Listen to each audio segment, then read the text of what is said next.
This is LSAT PrepTest 150, Section 4, Passage 3, about dowsing. People who walk around with sticks trying to find water underground. The question is whether dowsing is real, whether it's legit. Pretty low difficulty passage. It's got a pretty straightforward structure, but there is one thing at the end that catches people off guard. Now, this is a science passage. It sets up a debate between skeptics and believers, and then it quietly picks a side. If you miss that it picks a side, you're going to be in trouble. Now, paragraph 1 is background. It tells you what dowsing is, how the stick works, and how dowsers claim to measure depth and flow rate. There is no argument here, no opinion, just a demonstration. So you want to move quickly. The one detail worth flagging is that the tools are called inert.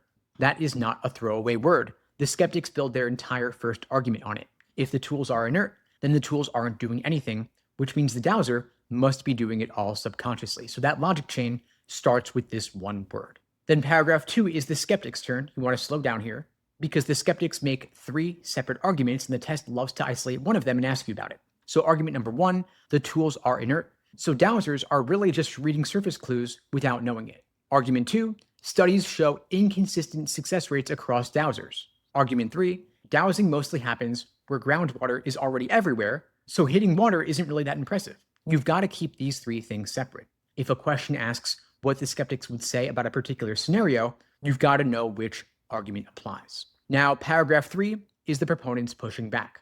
But notice what they do first. They don't just say dowsing works. They attack the studies. They say the study populations are bad. Most dowsers are self-proclaimed amateurs. The proven ones aren't well represented. So this is a direct shot at the skeptics' inconsistent results argument. It's saying your data is garbage because your sample's garbage. And then the proponents go further. They make 2 positive claims. 1, that good dowsers might be detecting changes in the Earth's electromagnetic field. 2, that the dowsers actually outperform geologists and hydrologists using real scientific equipment. You want to hold on to those 2 claims because they're set up for what comes next. Paragraph 4 is the most important paragraph in this passage. This is where skimming is going to cost you points. It opens with the word corroborated, and that one word changes everything.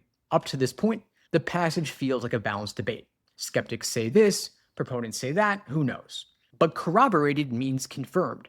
The author is telling you a study backed up the proponent's last 2 claims. That is not neutral language. And the study is designed to neutralize the skeptics' arguments. The teams didn't know the areas. There were no surface clues. So you can't say the dowsers were reading the terrain. The dowsers outperformed the scientists, so you can't say scientific methods are any better. And they even found a dry fracture zone on purpose. That suggests they're actually detecting something underground, not just getting lucky in water-rich areas. So each part of this study maps onto a specific skeptic argument and then dismantles it. Now the key move here is the paragraph 4, which is breaking the tie. The whole passage builds like a fair debate, then the author lets the evidence settle it. If you read this as saying both sides have good points, there's no conclusion, you're going to miss the main point. Now the author's stance is cautiously pro-dowsing. Not like saying dowsing is definitely real, more like the best evidence we have supports the proponents. And the main trap here is reading paragraph 4 as just another opinion in the debate. But it's not, it is evidence. The author treats it differently than the claims in paragraphs 2 and 3. The skeptics assert things, the proponents claim things, but paragraph 4 reports results. And that difference in how the information is presented tells you where the author lands. Now, before you hit the questions, you want to check yourself on these 3 things. First, why does the passage specifically mention that the study teams had no surface clues to work with? Second, which skeptic argument does the dry fracture zone finding undermine? And third, can you state in 1 sentence what the author thinks, not what the skeptics think, not what the proponents think, but what the author's own position is based on how paragraph 4 is written?